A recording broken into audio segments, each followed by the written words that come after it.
ایک دفعہ کا ذکر ہے، ایک خوبصورت گاؤں تھا جو ایک گھنے جنگل کے کنارے پر بسا ہوا تھا۔ اس گاؤں میں محنتی کسان اور دستکار رہتے تھے۔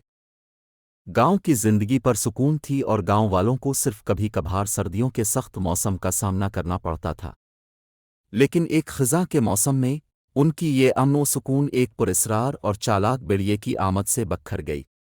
بھیڑیا، جس کی نرم و ملائم سرمئی کھال اور تیز پیلی آنکھیں تھیں، رات کے وقت گاؤں کے آس پاس منڈلانے لگا۔ پہلے پہل تو اس نے صرف جنگل کے ارد گرد سے چھوٹے شکار لیے، لیکن جب سردیوں کا موسم قریب آیا اور خوراک کم ہونے لگی تو بھیڑیا مزید دلیر ہو گیا۔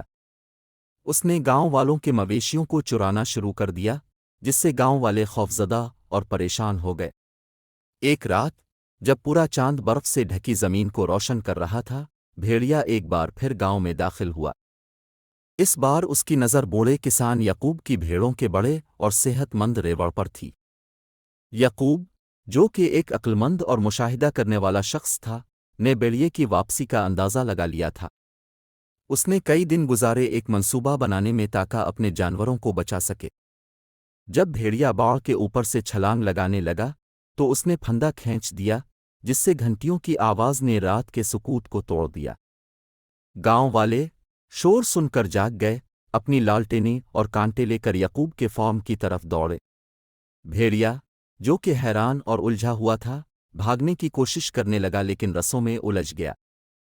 جب گاؤں والے جمع ہوئے تو یعقوب آگے بڑھا، اس کی نظریں بھیڑیے کی آنکھوں سے ملیں۔ اس کی آنکھوں میں دیکھو، یعقوب نے ہجوم سے کہا۔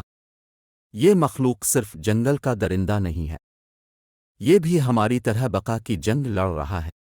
یعقوب کی باتوں سے متاثر ہو کر گاؤں والوں نے بھیڑیے کو مارنے کا فیصلہ نہیں کیا۔